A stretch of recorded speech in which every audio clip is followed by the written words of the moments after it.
with y'all, gang? Long time no see. I know I've been gone for a minute, grinding, working these two jobs, but I'm back now. So welcome back to my channel. And if you clicked on the thumbnail, you know exactly what we're talking about today, man. And that's gonna be what to expect. Just looking to take the JUCO route. Gonna walk y'all through what to expect, what my experience was like going JUCO, and just get y'all all the little details that could have y'all being successful on that JUCO route if you're looking to take that path. Stay tuned, rock with me on this video. Let's get it.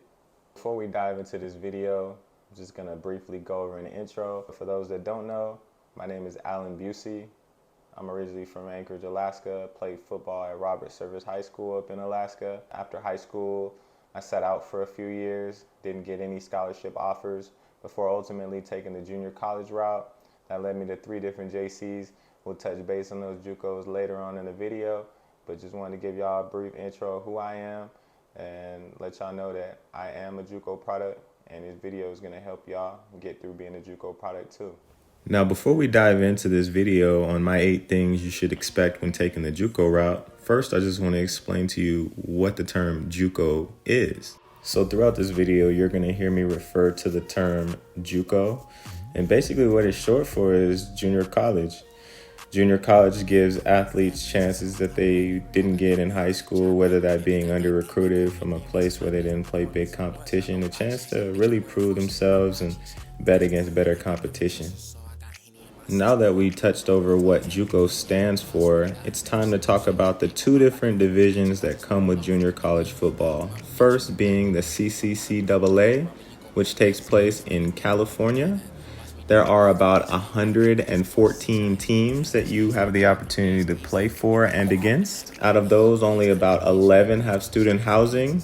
The main difference between California and the other JUCO system that I'm going to touch on is that California schools do not offer any assistance with scholarship or paying your tuition. Although tuition isn't paid in the CCCAA, 114 teams gives you the opportunity to compete. Several guys that got an opportunity at the league, most notably Brandon Ayuk for the 49ers, who played at Sierra College, Marquise Brown that played at College of the Canyon, as well as Aaron Rodgers, the GOAT, that played at Butte College. The other division of junior college football, or better known as the NJCAA, takes place in the rest of the United States in places other than California, most notably in states like Texas, Mississippi, and Minnesota. The main difference is the California community college system has 114 teams. The NJCAA has about 50, and they do offer scholarships and tuition. So it does make it harder to actually get on a roster compared to the ones in California, which you have to pay out of pocket yourself. Now, I couldn't forget about the ballers from the NJCAA, most notably Cam Newton, one of the GOATs out of Blinn College here in Texas, the Cheetah Tyreek Hill out of Garden City, as well as Alvin Kamara out of Hutchinson Community College. Comment below on which division that you think is better, or where you plan on taking that JUCO route, whether it be in the CCCAA or the NJCAA. Let me know your thoughts below.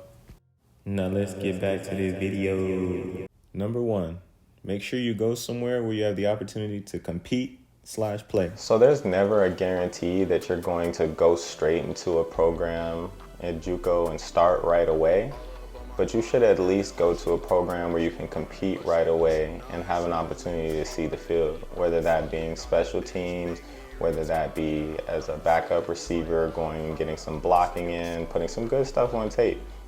Coaches in JUCO always do this thing where they want to test you out to see what type of guy you are, and they have to do it that way. There's 100 guys that are trying out for the team, and they need to figure out which 22 are going to be on the field and what 22 are going to help the team make plays and win games. So if you get an opportunity to be on the field, whether that's running down on kickoff, blocking a punt, whatever it takes to make some film and create your story, that's what it'll take. Second JUCO that I went to, which was Butte Community College. So I went to Butte Community College in 2014. It was the second JUCO that I went to, as I alluded to earlier. Before going to Butte, I didn't do my research on the program. I didn't see that they had 3 or 4 sophomore receivers on their roster that had just won a national championship before. So I ended up going to a school that had a system in play that already had set receivers at that position. So I didn't go to a school where I had the ability to play right away or have a fair opportunity to compete. I feel like I did everything the right way. I made plays in practice daily, but it didn't matter because their system was already in play. So when I say go to a school where you have the opportunity to compete, that means going to a school where you have the opportunity to get on the field, whether that being special teams, whether you get in as a rotation receiver, where you can really get your name out there and make a name for yourself. If you go somewhere that has a system in play, heavy sophomore rotation, and you're coming in as a true freshman, chances are, unless you're a dog, you're probably not going to get the opportunity to play right away, and you're going to have to wait your turn. Number 2, do your research on the program. Make sure your coaches are getting guys scholarships that play your position. Number 2 is pretty self-explanatory. You're going to want to do your research and make sure that your school's getting guys out that play your position. For instance, if you're a junior college that's known for getting mostly O linemen and D linemen out to Division I or Division II or whatever level you aspire to go to, but you play receiver or running back, and there hasn't been a receiver or running back that hasn't gotten out to D1 or D2 in the last 4 or 5 years, why would you go there? Why would you go somewhere that's not known for putting out your position every year? Whether that being at least 1 or 2 guys yearly, you should at least go somewhere that is known for producing. A quick example from my experience is San Francisco City College. If you're in the Bay Area and you're a wide receiver looking to go D1, San Francisco City College gets out a D1 receiver every single year. They're coached by one of the best, and it shows on the film. That's why all the receivers go D1. So make sure that you go to a school where your school is known for getting out players that play your position. Number 3, be sure the scheme the offense or defense runs fits your skill set. The third thing on this list is to make sure that you research the type of offense and defense that the school that you're going to run. It's pretty self-explanatory, this one. You need to go to a system that fits you and your skill set. If you're a press man corner and you guys run a lot of zone coverages, it's probably not the system for you. You probably want to go to a San Mateo in the Bay Area or a team that likes to run a lot of press man. If you're a speedy receiver that likes to go downfield and your team runs the ball 70% of the time, it's not the best fit for you. So for all you young guys, I know it's hard to do your research. I was in that position and I like to make impulsive decisions as well. Take a moment and think about your future and do your research on the type of offense and defense that the team runs, because it will help you be successful. Number 4, make sure your living situation is taken care of before you get to your JC. Number 4, make sure that your living situation is taken care of before you arrive at your junior college. Now, this is another one where it's kind of an underrated thing that a lot of players don't think about. They have that mindset like, oh, I'm gonna figure it out when I get there, or I got a little bit of bread in my pocket, so once I get there, I'm gonna get me a little place, I'm gonna be straight. No, make sure that you get your living situation established before arriving. To go over that briefly, I'll talk about my experience at Juco College, which was my 3rd junior college. As I alluded to, I went down there with a friend from Alaska, and at the time, we didn't have a place to stay. We had that same mindset that I went over earlier. Oh, I got a couple $1,000s. We're gonna be able to just go have some in an apartment, find a little job, and then be good. Nah, it didn't go that way. We ended up staying in a hotel for 2 weeks, blew through all of our money, and literally got down to our last dollar. Oh, I'm broke, baby. I ain't got no money. And almost had to go back to Alaska until the coaches came and saved the day and got us linked up with a family. Make sure your living situation is taken care of, because 99% of the time, that won't happen to you where a coach is gonna come and save you unless they see that potential in you. So make sure that you get that taken care of. Priority number 1. Number 5, make sure your finances are in order before taking off to school. Number 5 is a pretty important one, man. You need to make sure that your bread's right, that your finances are in order before you take off to that junior college. I know that a lot of y'all are staying at home, not really working a job while you're in high school, but you need to start doing that while you're still in high school, while you're about to graduate. Save up $3,000, $4,000, whatever you can before you go off to Juco, especially if you're thinking about going JC in California, where you have to pay for everything out of pocket on your own. If you somehow got a scholarship to a NJCAA out in Kansas, Texas, Minnesota, or Mississippi, they'll take care of your room and board and pay for your tuition. So you'll be taken care of there. But for most of us, it's probably going to be the California system where you have to pay for everything out of pocket. Make sure your bread's straight, or else you will be in a bad predicament. Now, to briefly touch on that, I'm just going to tell the story about my experience at Glendale Community College, which was my first JC that I went to in Arizona when I was 19. So when I went to Glendale Community College in Arizona, I did exactly what I'm telling y'all not to do in this video. I went down there where my finances weren't in order, saved up about $1,500 to $2,000, didn't have a living situation established, and I went down there with the mindset that I'm just gonna figure it out. I got a little bit of bread, I'm gonna get me an apartment and find me a little job on the side while I'm going through the junior college grind. Ended up getting me an apartment at 19. Rent was super cheap back in 2014. I was paying about $450 a month for a 1-bedroom in Arizona. Ended up kind of blowing through my money a little bit. Was trying to find a job, and at the time it was impossible to get hired anywhere in Arizona in that area, in the Glendale area. So I ended up kind of blowing through my money, trying to make everything work, trying to make everything stretch. Didn't really have any support financially from my family at home. So once I ran through my bread and couldn't get a job, I ended up having to go back to Alaska and reset. So to avoid this from happening to y'all, make sure that you have your finances in order. Stack up at least $3,000–$4,000 before you go down. Make sure that you're applying at jobs ahead of time if you need some finances, or if you need some income coming in, just to make sure that you're taken care of. Once you get through that first semester, if you're a contributor, if you're playing and doing what you need to do on the field, the coaches will have a better idea of you. They'll make sure that you kind of taken care of. Not saying that they're gonna give you any bread or anything, but like they'll make sure that if you need a meal or something like that, you'll be taken care of. Number 6, your mindset is key. For number 6, it's not more of a physical thing, but it's more of a mental thing.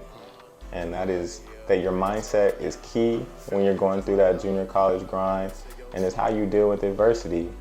I think that most high school receivers, or why did I say receivers? You stupid. They're not. I think that most high school players nowadays have the mindset where it's D1 or bust.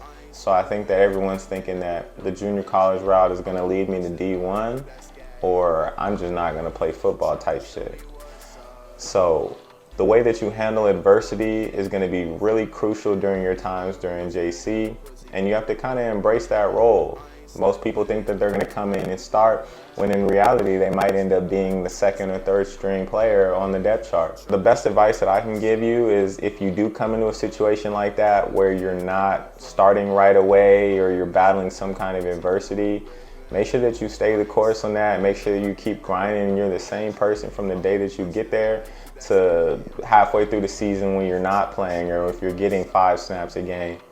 A little bit about that from my experiences. At my 3rd JC, most people would have probably given up at this point. I'm at my 3rd JC in 2 seasons. 2 seasons. Yeah. You stupid. They're not. What? 2014 and 2015. I'm at my 3rd JC in 2 seasons. I'm not announced as a starter. I actually arrive at Chabot College in Hayward, and I'm the 3rd string receiver on the depth chart, stuck behind an all-conference returning sophomore guy. Most people in that situation would probably just hang it up, just be like, man, I'm just gonna go back and start working. But it's really that mindset and how you are. Like, I mean, it's a situation where you're gonna have to bet on yourself in that position. And what I did was I just grinded every day. I was always someone that the coaches could count on. I'm not a distraction to the team. And once I got my number called, I made plays. Throughout the season as a special teams guy, running down on punts, going to try to block kicks. I was a gunner going to make tackles, getting 3-4 snaps a game for probably the first 4 or 5 weeks of the season. But the coach would always give me one play at the end of every practice, a fade ball against the starting defense, and I always made the play. You just got to make sure that you're ready and make sure your mindset is straight. So when that opportunity presents itself to you, you're ready to make plays. Number 7, don't follow your friends to Juco. Number 7, it's a pretty important one, but I wouldn't say the most important on the list. But that is, don't follow your friends to Juco unless it's a good situation for both of y'all. I feel like a lot of players nowadays get caught up in being afraid to take their journey on their own, afraid to go through their own battles and their own struggles. They always want someone to rely on, someone to depend on, thinking that it would be fun to go JC with their friends, which it is. I did go JC with one of my friends at the time, but before that, I took the route and went to a JC on my own as well. Make sure that you do your research. Make sure that it's a school that has a need for your position as well, because as I mentioned earlier, they might need your boy that plays corner, but then they might have 2 sophomore receivers coming back in your position with D1 offers. So make sure it's a good situation for both of y'all. Make sure it's a school where you can see both of y'all having an opportunity to play at. Don't just go there just because your boy's going there, your best friend since freshman year of high school, because that situation never really plays out the way you expect it to. Number 8, stay on top of your grades. Number 8, stay on top of your grades. I know that it's so cliche and we probably heard it 100 times as an athlete, whether that being in high school or even entering college. But staying on top of your grades during the junior college process is critical to your success after junior college. I've seen a ton of players with D1 ability, NFL ability, that took the JC route while I was there that didn't get an opportunity to transfer off to a Division I or have an opportunity to play at a high level school because of their eligibility, because of their grades, because they fucked up in the classroom. So make sure you stay on top of your grades is crucial. A little bit about that for me, just relating back to my story, is I went to Chabot College. As I mentioned, it was the 3rd JC that I went to. Ended up becoming a starter there about 4 or 5 weeks into the season.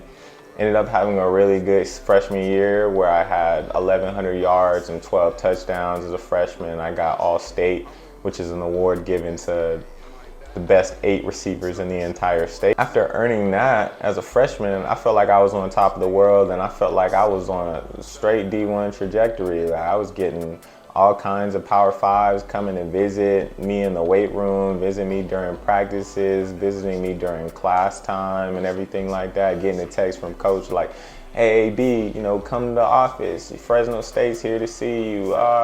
Such and such is here to see you. Mississippi State sending me letters. But then, once they found out what my grades were like after that first semester, a lot of the schools got kind of turned off by the idea of recruiting me, and I didn't really hear from them. So I think at the time my GPA was about a 2.1, 2.2, and I was on a route where I was putting all my focus on football and not in the classroom. So I succeeded in one aspect, but not in both. And then I got a lot of schools that didn't want to recruit me because of that. They thought I would be a casualty. They thought I'd be someone that couldn't stay eligible in the classroom. So I lost a lot of opportunities because of my grades that first semester. So stay on top of your grades is crucial, and it's definitely critical to your success when it comes to transferring out. So those are the 8 things that come to mind when I think about the junior college route from my experience, my perspective, on what you should kind of be prepared for and what you should expect if you're thinking about taking that route and what can help you be successful. Not a lot of people are gonna take the 3 junior college routes like I did, and I hope you don't, because that shit was really stressful. But all in all, I ended up getting an opportunity to play for a great school, Chabot College in the Bay Area. If y'all thinking about going JC, it's a great program to go to, but make sure your bread's right to live in the Bay Area. Ended up getting All-State as a freshman, all conference as a sophomore. Ended up receiving about 40 offers from 30 D2s, like 4 D3s, and about 4 or 5 D1s. So the experience was great. Ended up committing to the University of Texas El Paso, which I'm sure most of y'all know. And I achieved that D1 dream that I aspired to make. And I know for a fact that if this skinny kid from Anchorage, Alaska that started playing football freshman year of high school with no experience made it that far with football, then I know for surely that y'all can too. If y'all enjoyed this video, please be sure to drop a comment below on what you liked about this video. And if y'all ever need any advice, man, on the junior college route, my line's always open. Y'all can follow me on the socials. But I appreciate y'all tuning in, and I hope y'all enjoyed this video, man. Y'all be straight. Stay tuned for more bangers. Peace out. Tryna act like you got that cup, but you ain't gon' sip nothing out of it. Yeah. Who's that? Yeah, this grip on my Glock is too good. I don't miss. I've been stomping through the hood. I've been on my mob shit.